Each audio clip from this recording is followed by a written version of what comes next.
Hi all, welcome to the Matchbook Horse Racing Podcast. More Group 1 action coming your way this weekend in the form of the Coroner Clips from Sandown Park. Well, I suppose we've got the horse we wanted there in the main, but as far as the challengers go, well, City of Troy, as the market would have it, doesn't have a huge amount to beat. Or perhaps he does. Let's see what the panel think. We'll get there. The panel is Micheál Deasy, Steve Jones and Charlie Post, and me, Tom Stanley. And I'm going to remind you to like and subscribe first of all, because it makes it easier for you to digest all of our content across all the platforms, and it's the best no-cost way of supporting this podcast. So if you like it, please do like, subscribe, follow wherever you're listening or watching. Okay, the Eclipse. DC, I'm going to kick off with just because you're playing the forecast. I guess City of Troy is going to... This is a straight forecast, is it? Simple as that. Who do you have finishing second, and why are you playing it like this, DC? I fancy JRB to finish second to him. I thought that he was very good at Ascot, although he maybe got to the front too soon. They kind of said after that they were going to keep him for an autumn campaign, but they've decided to run him here. He's obviously okay after his race. Wasn't that hard a race? I think there's a lot of upside to him. 1 mile 2 was perfect for him. He was very good at the start of the season as well. He looked like a Group 1 horse. He's a bit thrown in the deep end here, but I just think at his price he's well worth a bet to come second to City of Troy. So you can play him in the without market or as the forecast. Okay, City of Troy to beat JRB, or the without market you can take advantage of and just back JRB in that. Charlie Post, welcome along. How are you playing it? Hey, Tom. Yeah, for me, again, I'm going in the without market, and I'm going to play Ghostwriter without the Fabs. I think he's about 3.0. I just personally, a bit like Dees is saying about JRB, I just think he's the most likely one to follow the favourite home. You know, he was a high quality juvenile. He ran well in the Guineas, stayed on good, and then ran a nice race in the French Derby where I think the ground was against him. I suppose, therefore, a lot of rain would be a concern. I must admit, I haven't really looked at the forecast of Sandown tomorrow, but granted good conditions, like I say, I just think he is second best in this, and so 3.0 without the favourite is appealing to me. Forecast-wise, there might be a little bit of rain around, Steve, I think, mightn't there? I feel like you're our sort of, Tony Calvin weather expert. Although there the similarities end. Thank God for that. Oh, no, sorry, Tony. Didn't mean to say that. No, I've just got access to this thing called the internet there. I put up the weather forecast, and it says it's going to rain tonight at Sandown, but whether it will or not, it's one of those situations that we get regularly, isn't it? That you're kind of looking at the weather forecast. Water falling from the sky? Yeah, well, it's better than falling from a hose pipe, I suppose. But yeah, that would worry me a little bit. If they didn't get rain, then I think JRB is probably the most likely one.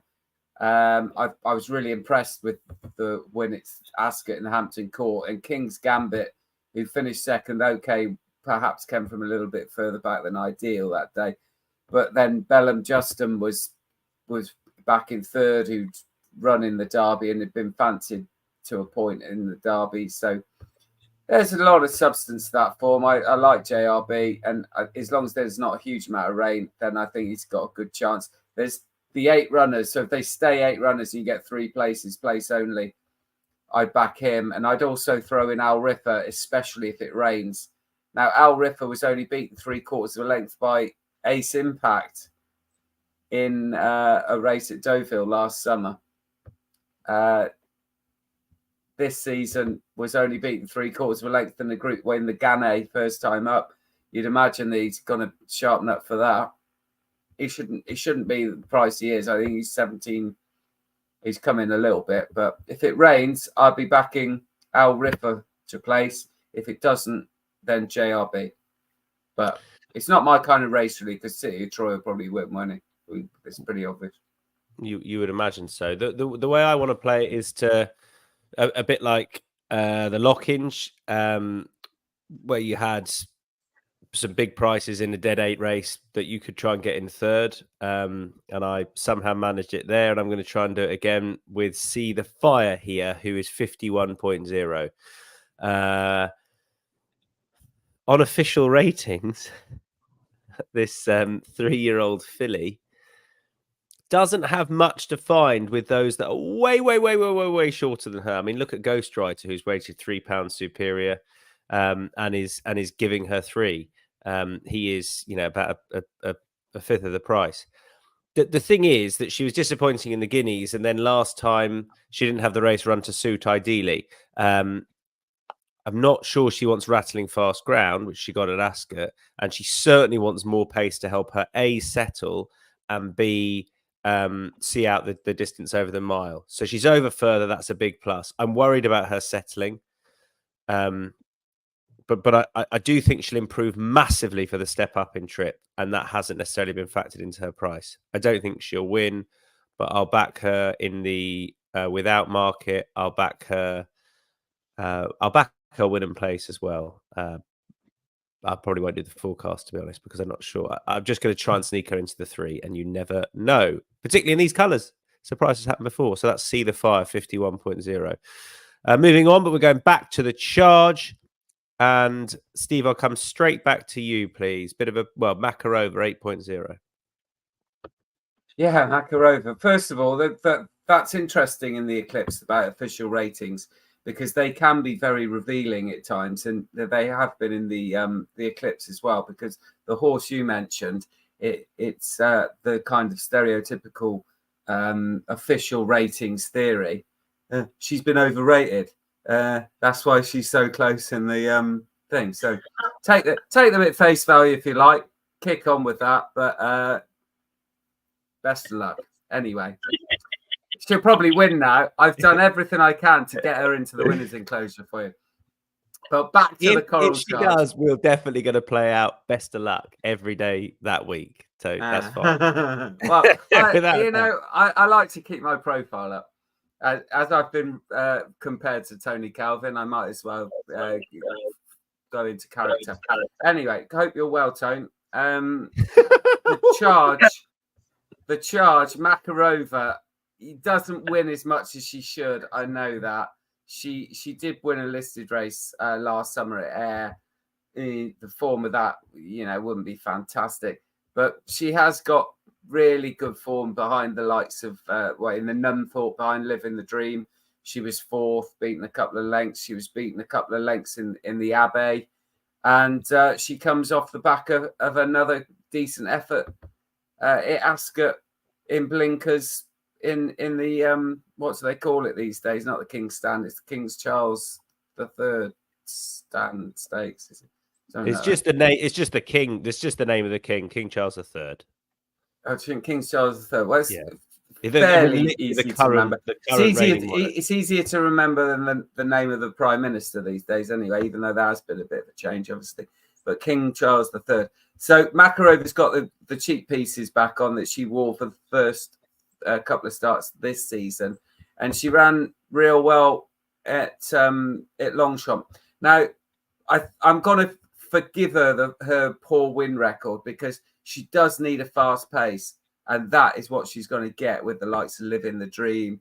There's Equality goes forwards, and there's a good few of these that go forward. I think Change Things and Desperate Hero are others. So she should get the setup. If she gets the breaks, then I think she's got as good a chance of winning as she has for a while. Yeah, you've got Desperate Hero. You've got probably Change Things. You've definitely got Apollo 1. There's loads of pace on. Apollo 1 was one, yeah. Yeah, I've been dead against Living the Dream both starts this year. It took a massive walk in the market on first start, which was odd, and went off 9.0. And then last time we shortened all the while at Haydock. I think that was a count of the ground at Haydock the first time, but was beaten 10.5 lengths. Ran much better first up. I mean, the way I look at it now is at the current prices, basically, I can see the horse not going off favourite the way he's moving in the market, definitely. And he should be clear favourite. And I'm going to be with him this time and probably try and get out, because I think he will shorten. I think there will be a point, particularly at this track, where he will look like he might go and win the race. Now, whether he absolutely sees it out, particularly if the rain comes, I don't know. But ultimately, he's rated £6 clear, Steve. And I I'm with him this time. I sort of don't necessarily think he'll win, but then I look at him and see him the price he is and think it's just not quite right. He might set it up for a closer, but I'm going to look to play him and maybe trade out as well because he's just a too big a price at a track he's won at before. I quite like his draw as well in 9. I'd quite like him to just keep out of trouble. There've been a few races on the straight course as well where the rail's been dead, and I don't mind that either. Just hopefully staying away from horses and ploughing his own route and hopefully staying there, living the dream for me. Charlie. Equality for me, last year's winner, 13.0 win and place. Look, he's wildly inconsistent. He was very good in April at Musselburgh in a handicap. He absolutely bolted up, won well off 105. Bombed out at Royal Ascot in the King Charles III, but didn't have the hood on that day. It's back on again tomorrow. You know, he wins in his turn, but he's 1 from 1 at the track. I thought Billy Loughnane was an interesting jockey booking. I think it's his first go on him, which might invigorate him as well. And in a trappy race, yeah, I want to be with him. I was with Living the Dream last time, and I'm against him tomorrow. I was disappointed with the last run for I know there were reasons given, but I struggle to see it myself. So yeah, equality for me, win and place 13.0. Dees. Yeah, I just said I'd go for something at a bigger price than this, and I went for Unbreak My Heart, Clive Cox's horse, mainly because if you look back at her last, this is a big step up for. She's kind of improved through her runs this year, but her last race was at Sandown and Good to Soft. She finished 4th to A Day in Devon. I think that was at the end of her winning streak in the Scottish Stakes, but she absolutely flew up the hill. And she was denied a run twice. She would definitely finished 2nd, if not 1st, if she'd gotten through on the rail. Just kind of got stopped on her run. She's a big price. She's 24.0. I said there's plenty of pace in this. I can see her just coming through to pick up the pieces, and she might hit the places at the very least. So Unbreak My Heart. For an extra point, Dees, can you tell me who sung Unbreak My Heart? Tony Braxton. It was in 93 or 94 or something. I tell you what, all the bonus points. Great work. Do you want to sing it? No. Okay, moving on to a tricky little handicap. Steve and I, we agree here. Apologies, Steve. Off you go. Oh, I always like to agree with you, Tommy. I can't quite get my fingers to work the machine to see. You can't remember what you're agreeing on. Right, it's classic. I know it's classic. Unlucky last time.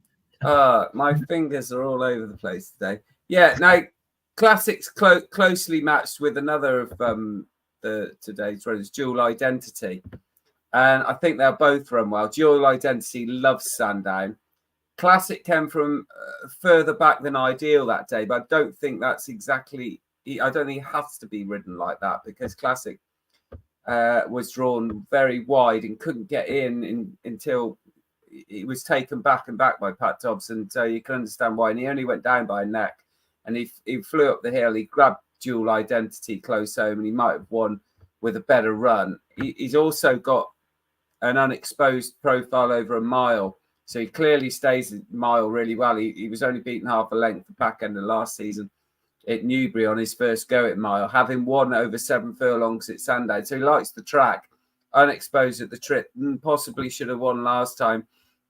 If they get any rain, that just might help him a little bit. He has won on easy ground, but it's not going to be really fast ground. I don't think it's good to firm in places as it stands without the rain. So it's kind of the safer option of the two because Dual Identity, though he loves Sandown, and he would probably want even more rain. So it's the pair of them are interesting, but I came down on Classic. I don't have much to add, but I agree. DC, it was 96. Unbreak My Heart. Who do you like here? I like Metal Merchant. I think he said a good year handicapping. He won first time out in Newbury, finished second to Silas in the next time out, and then he ran well in the Royal Hunt Cup there last time. He finished second in his group.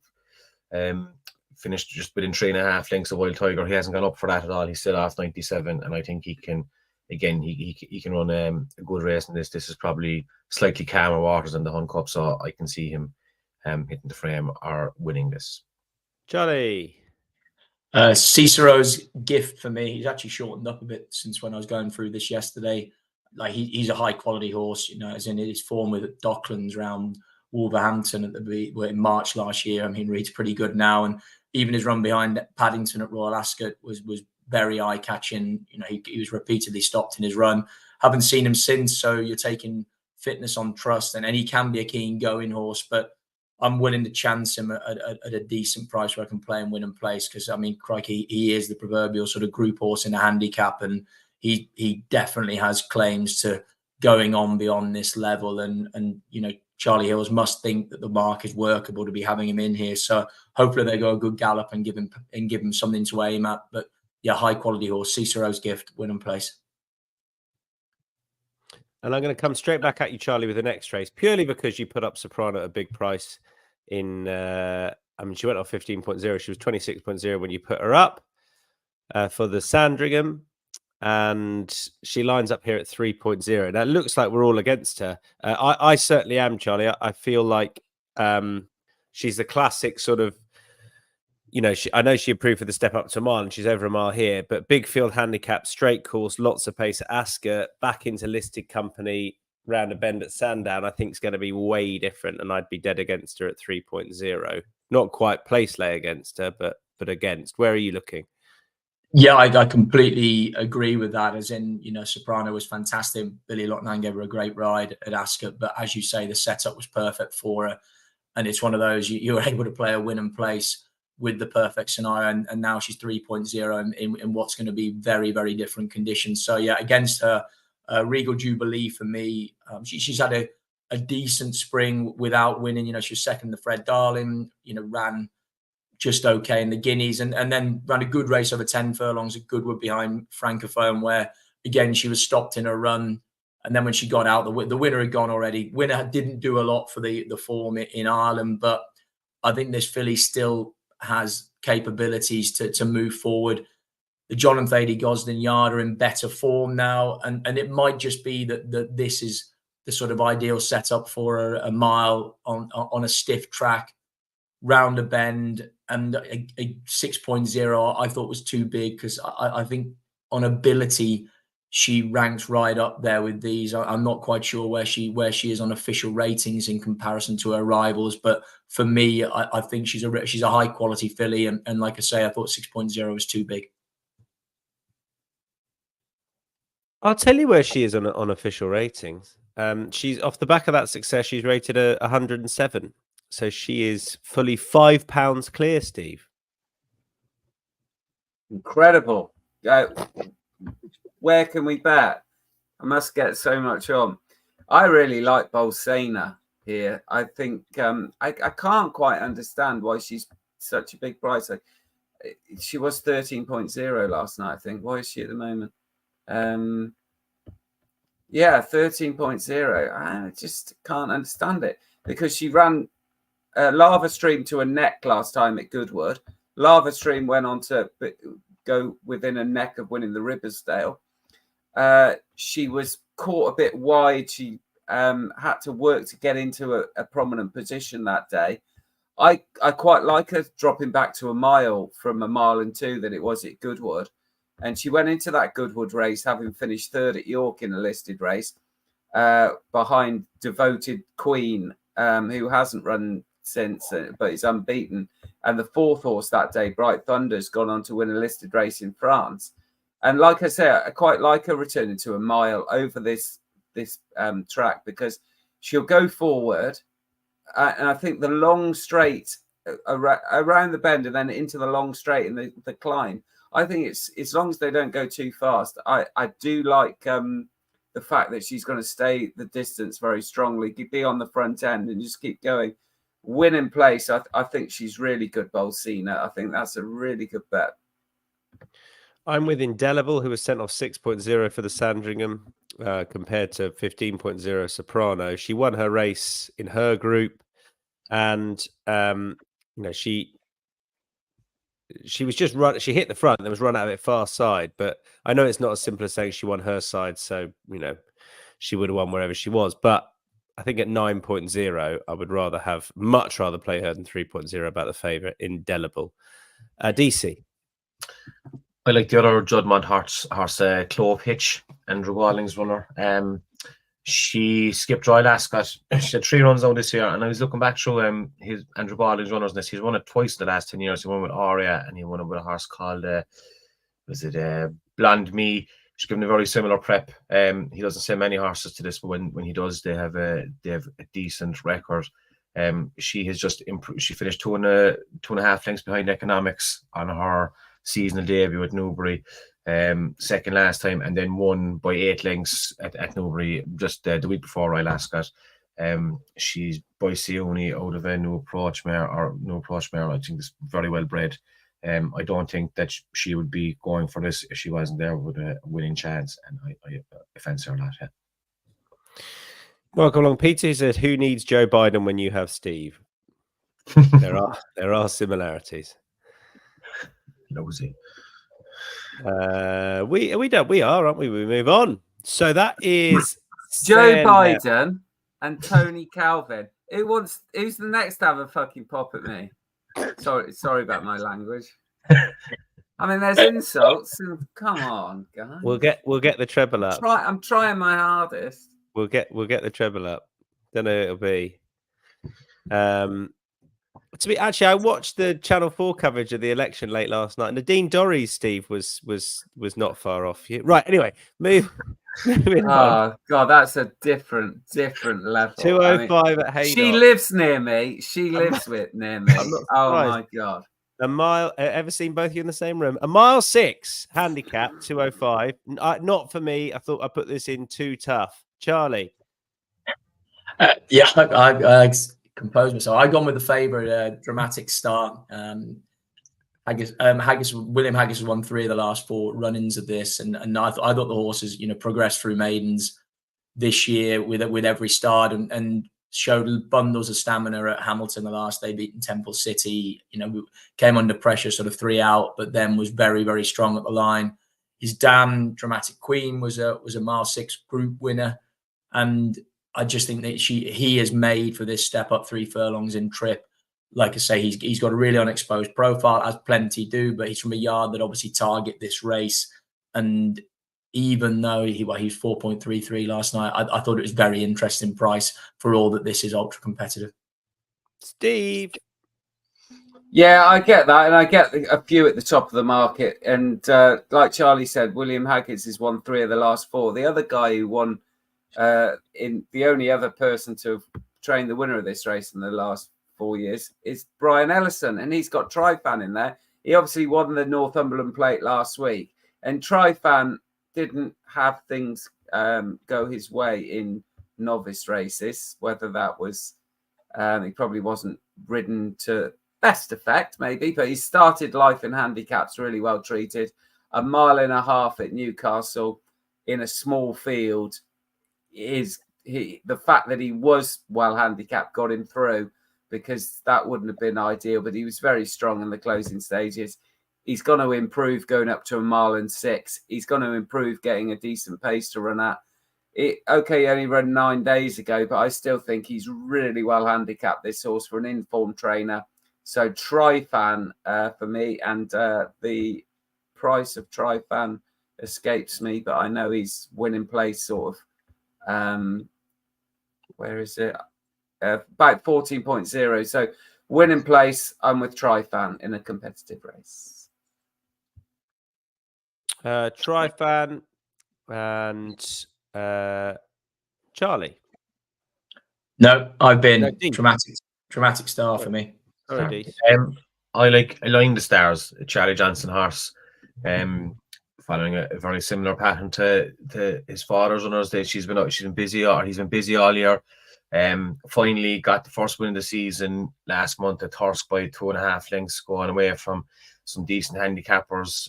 He's going up in distance here now, another 2 furlongs. I think just looking at his breeding, that shouldn't be a problem for him. He's a nice price. He's 9.0. Look, you're going to get a good run for money with any of these horses. They're going to go up front and just keep going. So At 9.0, I think he's well worth a win place bet. Moving on to the Lancashire Oaks. DC's sitting this one out. Steve and I agree again. Apologies. Charlie, I'll let you go first. Yeah, a really crappy competitive race. I came down with Forest Fairy for Rafe Beckett. Granted, Ross Orion is riding the other one of his in here, Lady Boba. But I just thought this filly, only the 3 starts. She won the Cheshire Oaks, where she beat Port Fairy, who subsequently won the Ribblesdale. And I mean, she ran okay, the Forest Fairy at Epsom, but I'm not sure she was really suited by the track. I thought Haydock was said it was ready made for the big long straight, give her plenty of time to get going, because again she had to wait for a run at Chester. And yeah, for all that Ross Orion has picked the other one, I just like this filly more at 8.0. I thought there was a bit more juice in that price than the other one, but like I said, I take on board that this is a really, really tricky little race with plenty of unexposed types in there, as it should be. Steve, I took the view that Sea Theme would really step forward for that first start last time. I don't know what happened at Newmarket at the back end of last year. I mean, I know it was a step up in grade. It was a bit disappointing, but I thought she ran last time like it was really her first start. She's a little bit keen and gassy early on. I think she'll take a big step forward. For obviously it's price relative, but nearly double the price of Queen of the Pride, who beat her last time. I'd rather be with Sea Theme. Yeah, I think the last run of last season in that Group 3 at Newmarket was just too bad to be true. It did come at the end of September. She was a filly that had her first run in June. I think it was just probably she'd had enough. I thought there was a huge amount of promise in that run in the Leicester Piggott Stakes, a Group 3. I thought Queen of Pride would struggle to beat Lady Boba, and I was looking at Lady Boba, and then I noticed that I hadn't quite got to the Sea Theme, but then I noticed that she was in the race as well. And when I was watching that race, I thought she was very interesting, considering she was a bit fresh. We know that William Haggis takes the patient approach, and she's only got a couple of lengths or so to make up. And she was shuffled back. Lady Boba was shuffled back, but she was shuffled back as well at a crucial stage. Lady Boba went up the inside. Sea Theme switched down the outside. I think there's every chance that she's going to beat the pair of them, and that would probably be good enough to win this race. All right, that's the 240. The Old Newton Cup 17 runner handicap. It's filled, and it's full of potentially progressive horses and also some older ones in there who've got a bit of back class. I might kick off. I quite fancy mine, if that's all right, with blinkers on. That's Magalark with Safi Osborne on board for Charlie Hills. Sometimes this sets up for a closer, but so often you've got to be on the pace here. And Magalark, all right, up in trip with blinkers on, that is a potential concern, but I just think he'll get a nice position. He wants a little bit of dig in the ground. I think he'll get that. And I will... Last time I'll forgive it, because that was one at Redcar where he probably did a little bit too much too early and just got found out. But I think he'll be bang on the speed here out of 12. He's got good course form in the past as well, when the ground might have been a little bit quick. That was on second start of the season. And 13.0 win and place, I was quite happy with. Magalark with blinkers on. DC. I have gone for the David O'Mara horse, Epic Poet. He ran an absolute cracker behind Crystal Black at Ascot. This is only his third run for David O'Mara, who is nearly always worth keeping an eye on for these handicaps.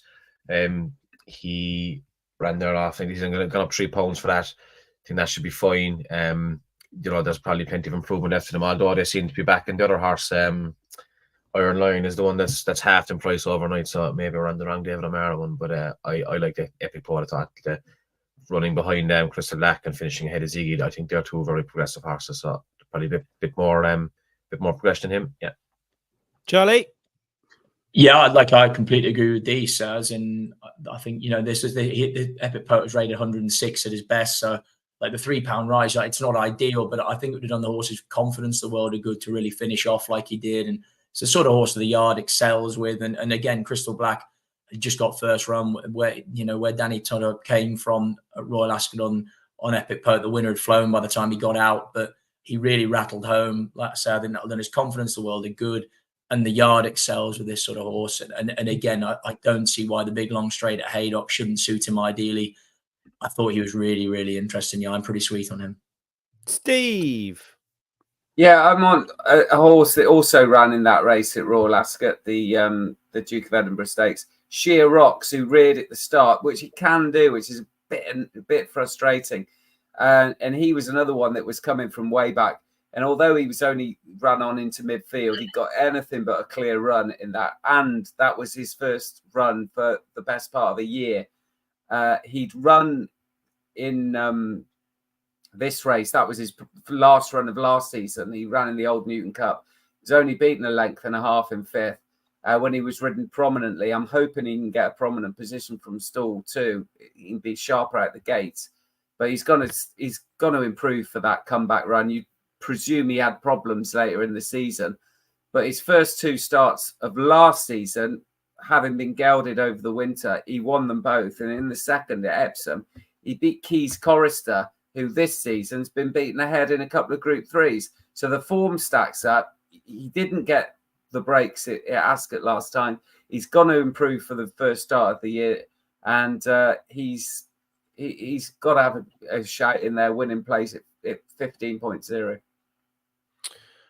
That's us done for the live racing matchbook zero long shot now.